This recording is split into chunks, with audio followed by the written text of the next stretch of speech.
I was scrolling through X and I saw this post from Discussing Film that caught my eye because it says Disney has made $12 billion from Star Wars, earned back almost 3 times what they bought the franchise for. That's $4.05 billion when they purchased it from George Lucas. And this really just didn't pass a sniff test for me. And this is according to SEC filings from the company. And you got to keep in mind for Disney when they're doing these SEC filings, they're trying to put their best foot forward, especially in recent months, how they have that civil war going on between the current board of Disney and Nelson Peltz and Ike Perlmutter trying to basically gain position on the board. Well, Ike Perlmutter isn't. He's just kind of backing Nelson Peltz's effort for that. But anyway, there's this fight going on over at Disney because they're trying to appeal to the shareholders directly to oust some of Bob Iger's board members.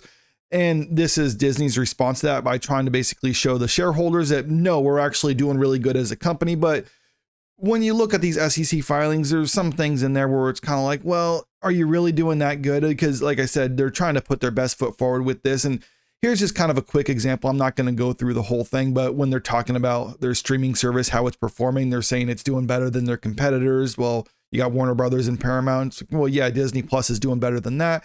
But they leave out Netflix and Amazon Prime from there because those companies are doing better than Disney Plus by a huge margin. So they kind of want to ignore that and just focus on the ones that they are beating. So this is just kind of a quick example of how Disney is trying to almost manipulate the data in order to try to make themselves look better than what they are so that their shareholders vote to keep the current board members on there while they're actually worried about losing them. Because normally these type of things go off without any type of fanfare or something like that. But in recent months, it's almost been a type of campaign between the current board of Disney and then new people led by Nelson Peltz trying to muscle their way in. So it goes to show that Disney is kind of worried about this, and that's why they're putting out these numbers.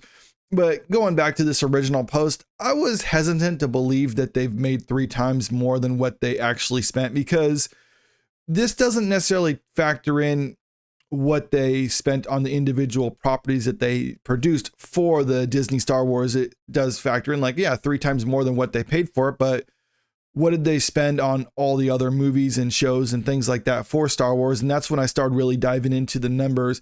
I pulled this up from the numbers, and it has it each individual Star Wars movie. I'm not necessarily concerned about these ones down here because these are before Disney actually acquired it. I'm more interested in the ones since they've acquired it. So you got Force Awakens, Rogue One, Last Jedi, Solo, Rise of Skywalker, and then there's a couple unnamed ones. I'm leaving those out for the sake of this video because we don't have budgets on those or anything, or we don't know how much they spent in the pre-production phase, but that's also something to take into consideration. All the different Star Wars properties that they've announced and have since canceled, they do spend money in the pre-production phase. It might not necessarily be this much. Well, actually, I'd guarantee it's not going to be the same as their production costs, but there's still millions to be invested. But since we don't actually have budgets for those, or a lot of those numbers don't get reported, we're just going to have to leave them out. And let's just, for the sake of argument, say it's zero. They spent nothing on this. So the only money that they're out for Star Wars is what they spend on their properties like these. So here's the reported budgets for their Star Wars movies listed right here. And I have these written down and I'll kind of come back to them. And then we also look at each individual Star Wars show. And I found this article from Screen Rant, which is actually kind of nice because it lays out all the different live action Star Wars shows that they have on Disney Plus and what they spent on them. It doesn't have their animated ones. I'm leaving those out too. I'm just focusing on the live action ones, but we could actually dive into this even more and look at how much they spent on the animated ones. But again, I'm just trying to give Disney the benefit of the doubt on this one. But here you have Obi-Wan. The reported budget for that season was $90 million. And also, this is just one website, but I did try to check on other websites and they say similar numbers. It might just be circular reporting, and this might be basically what Disney's been putting out, but still, this is all the numbers that we have to go by. So this is what we're doing for the sake of argument on this one. So $90 million for that. What was Ahsoka? $100 million for the season of Ahsoka, and that's $12.5 million per episode. Book of Boba Fett, that was $15 million per episode of that one. So what was the season? I think it was like $120 million for the season. The amount of episodes, I'd have to verify this. Like, I swear I have this all written down because I was doing the math on this before I started this video. So I'll get all back to this. The Mandalorian, that was $15 million per episode of that. So for the whole series, that's all 3 seasons, it was 360 million. So roughly 120 million per season.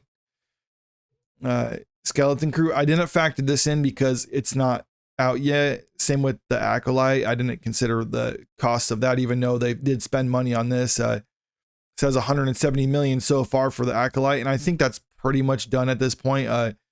So I don't know. I mean, that number could be higher now, but still, let's just say they spent 170 million. But like I said, it's not out, so I'm not really doing that in my final math.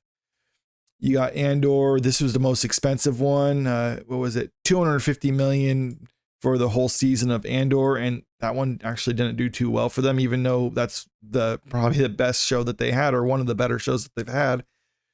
So I wrote all this down and it factored in how much they actually spent on all these properties. But keep in mind, going back to the original post here, it's saying $12 billion on Star Wars. That's not just the media, like the movies and shows. That's all of Star Wars. So you got the Galactic Star Cruiser. You have to factor that in too. And this one only was open and then lasted about a year and then was unprofitable the whole time. And then they shut it down. So it was pretty much just a bust for them. But it says some people estimated it was $1 billion. A more conservative estimate of 350 million by a former Imagineer seems more likely. So I'm just going to do what Disney does and put their best foot forward and say they spent $350 million on the Galactic Star Cruiser that lasted about a year before they closed it down. And this is also just within Galaxy's Edge. You look at Galaxy's Edge as a whole and how much they spent on that. Those parks, there's the 2 of them, one in California, one in Florida, and it says it costs around $1 billion each for those. So adding all this up right here, the grand total is $8.6 billion that they've spent on Star Wars properties. And that's including the $4 billion or so to buy the rights from George Lucas. So they're made a few $1 billion if they reported earning 12 billion from it. But you got to keep in mind too, when you come back to the box office, the worldwide box office isn't necessarily profit for them, because you got to keep it. Well, people would say like, oh yeah, you get the worldwide box office minus the production budget, that's profit, right? Well, no, the theaters get their cut too, especially if it's in China. China takes around 75% of the box office. So anything that they made there, they only get 25% of it. In other countries, it's usually around 40% is what the studio gets for international releases. Domestic releases, it's around 50%. But so let's just say they get half of the box office just for the sake of argument. Disney is basically reporting all of this as part of their earnings. They're not necessarily reporting what they actually made as a profit of it, or at least that's not the impression I'm getting. Their 12 billion is just what they've made as a whole. So it's actually less what they've earned on it. So things are not looking too good, especially when you also consider a lot of their Disney Plus shows haven't been profitable. Disney Plus is yet to be profitable for Disney. They're saying they're going to reach that by the end of this year, but I have my doubts that Disney Plus is going to be profitable at the end of this year unless they do some creative accounting in order to try to justify that, which I think they're going to do, because since they've launched it, they said it's going to be profitable by the end of this year. And right now it's looking like that's not going to be the case. So pretty much all these have not made money for them. Star Cruiser has not made money. It's hard to gauge whether Galaxy's Edge has made money for them because it's just part of the bigger park as a whole. And it's hard to say if people are visiting the Disney parks just to go to Galaxy's Edge, or if they're just visiting the Disney parks and they happen to stop off at Galaxy's Edge.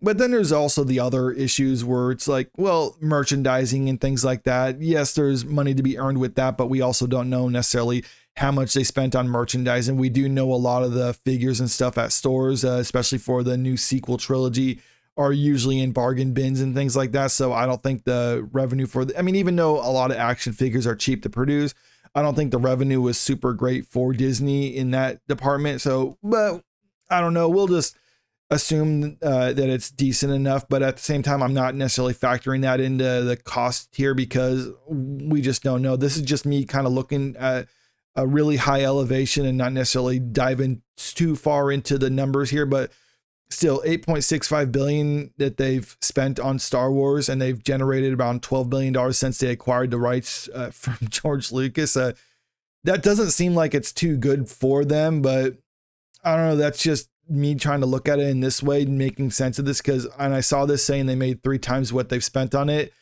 I just had a huge doubt that that's really the case. Discussing film usually has the tendency of doing that, where they just kind of go by the initial screening and saying like, oh, this is what the numbers mean. And it's like, well, is it really what the numbers mean? Because yeah, you just look into it a little bit further and that doesn't really showcase that whole thing. But let me know what you think about all this in the comment section below. Do you think Disney is actually profitable when it comes to Star Wars? Or do you think that they might actually be in the red still when it comes to the Star Wars property because they're spending so much on producing it and it's just not generating what they need it to? But I'm curious what people have to say. And if you have any more information that kind of goes into this, send it my way, because I'd be happy to look at it, because I do find this whole subject interesting. And that's why I wanted to talk about this, just to kind of share that with you. But I'm curious what other people have to say about that. And also, if you haven't already, make sure you click that subscribe button if you want to stay up to date with the latest entertainment news. And if you can, like and share the video, because it really helps out with the channel. Thank you.